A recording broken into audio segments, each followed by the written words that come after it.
Bonjour à vous les amis, je suis ravi de vous retrouver une nouvelle fois sur la chaîne Fatmir Football, la chaîne du foot féminin, encore et toujours, bien sûr. Aujourd'hui, je suis très heureux parce que c'est jour de match pour nos Bleus. Après leur succès mérité contre les Anglaises, donc samedi soir sur TF1 en prime time, je l'ai rappelé dans une vidéo, j'étais très content. On remet ça, on remet le couvert, notamment TF1, donc, qui a fait place nette pour les Bleus, hein. Il y avait quand même ce match de Coupe du Monde très sexy entre le PSG et le Real. Le TF1 a mis son veto. Ça sera basculé sur une autre chaîne du groupe TF1.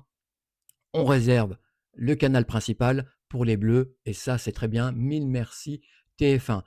Est-ce que ce carton, on imagine qu'il va y avoir un carton contre le Pays de Galles qui est le petit pousset du groupe. Ne m'en veux pas, Jess Fishlock, que je serais ravi de revoir sur le terrain. À 40 ans, elle cavale toujours, comme aux premières heures, si je puis dire. Non, ça fait vraiment plaisir de la voir. C'est une joueuse que j'ai beaucoup appréciée lors de son passage à l'OL, mais pas que. C'est quand même, ça reste la joueuse de cet effectif gallois. Donc, une modeste équipe galloise, qu'elle ne m'en veuille pas, qui va affronter donc la France. Et je vois pas autre chose qu'un carton donc sur le terrain. Est-ce que ça sera synonyme de carton d'audience? J'ai vu passer sur les réseaux, donc notamment sur le site de Daniel Marquez, je vous mets dans le descriptif de la vidéo le lien pour aller sur son compte. Si vous adorez les chiffres, vous allez vous régaler avec Daniel Marquez. Eh ben, vous voyez, hein, il y a eu 2,8 millions de téléspectateurs devant leur télé samedi soir pour regarder donc le succès probant des Bleus face à l'Angleterre. Et Daniel Marquez regrettait cette faible audience en indiquant que c'était la plus faible d'un match inaugural concernant les tricolores. OK, et c'est vrai qu'il y a une forme de désamour, ça on le sait, on l'a répété, tout le monde est au courant de la population française vis-à-vis de cette équipe de France. En fait, la population française s'est lassée au fur et à mesure des années des échecs répétés de cette équipe de France au plus haut niveau sur les grands rendez-vous. Il y a eu, comment dire? On va dire, allez, je veux dire à partir de 2009, à l'Euro 2009, où quelque chose s'est créé, et puis après la prise en main de Bruno Beni de cette équipe, en 2011, en championnat du monde, et puis au JO 2012, il y a eu plus qu'un intérêt suscité par l'équipe de France dans la population française qui découvrait cette équipe. À l'époque, la France jouait avec énormément de panache, avec beaucoup de créativité, avec beaucoup de joueuses créatives. Ça a toujours été la marque de fabrice de l'équipe, de la marque de fabrique, excusez-moi, de cette équipe de France. Jusqu'à aujourd'hui, l'équipe de France joue avec panache, joue avec vivacité, avec vitesse. On avait déjà ça à l'époque. Et c'est vrai que ça plaisait énormément aux Français qui découvraient donc cette équipe de France et pensaient qu'on allait décrocher quelque chose. Disait, tout le monde reconnaissait déjà ce jeu formidable de l'équipe de France qui était devenu une espèce de référence sur l'échiquier mondial et tout le monde pensait que l'équipe de France allait décrocher quelque chose. 14 ans après, voire même plus 15 ans après, il y a toujours rien. Le palmarès, j'ai du mal à parler ce matin, excusez-moi, reste désespérément vierge pour nos Bleus et ça a fini par lasser donc la France. Donc il y a tout un peuple à reconquérir pour les Françaises. C'est vrai que c'est une pression qui se transforme en vrai boulet pour nos Bleus, nos jeunes Bleus qui ont la mission de redorer le blason des Bleus auprès des Français et de propulser le foot féminin en France dans une autre dimension.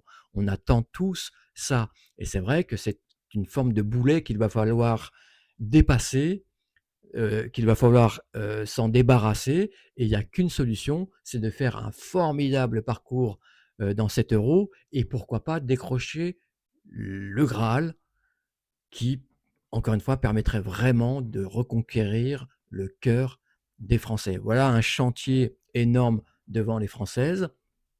On va revenir quand même à ce match ce soir. Moi, je ne vois pas autre chose qu'un carton, vraiment. Un carton qui serait en plus bénéfique parce que je pense que le goal average peut avoir un rôle aussi au niveau du classement. Si on souhaite avoir la première place, on sait que les Pays-Bas, qui a affronté donc le Pays de Galles, a gagné son match 3 buts à 0. Ça n'a pas été simple hein, parce que le premier but est arrivé en toute fin de première mi-temps. On sait qu'il y aura très très peu d'espace, donc il va falloir vraiment jouer vite et bien dans les 20-25 derniers mètres du Pays de Galles, voilà, qui va proposer un bloc compact, courageux face à cette équipe de France. Donc il va falloir vraiment être patient, attendre qu'une brèche s'ouvre pour s'y engouffrer et faire très mal aux Pays-Bas. Mais je ne vois pas autre chose de toute manière, même si ça ne se décompte pas en première mi-temps, en deuxième mi-temps, voilà, avec la puissance de l'équipe de France, qui peut faire très mal.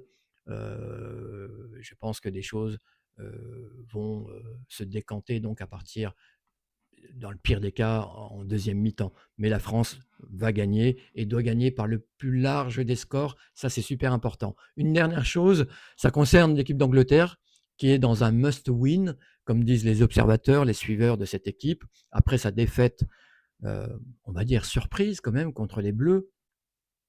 Les Anglaises de Sarina Wiegman doivent se remettre la tête à l'endroit et doivent absolument gagner contre les Pays-Bas. Une défaite, une défaite est interdite. Un match nul ne les enterrerait pas totalement, mais elle serait quand même en ballottage très défavorable. La victoire est quasi impérative pour les Anglaises pour espérer au moins une des deux places qualificatives pour les quarts de finale. Sinon, c'est retour à la maison.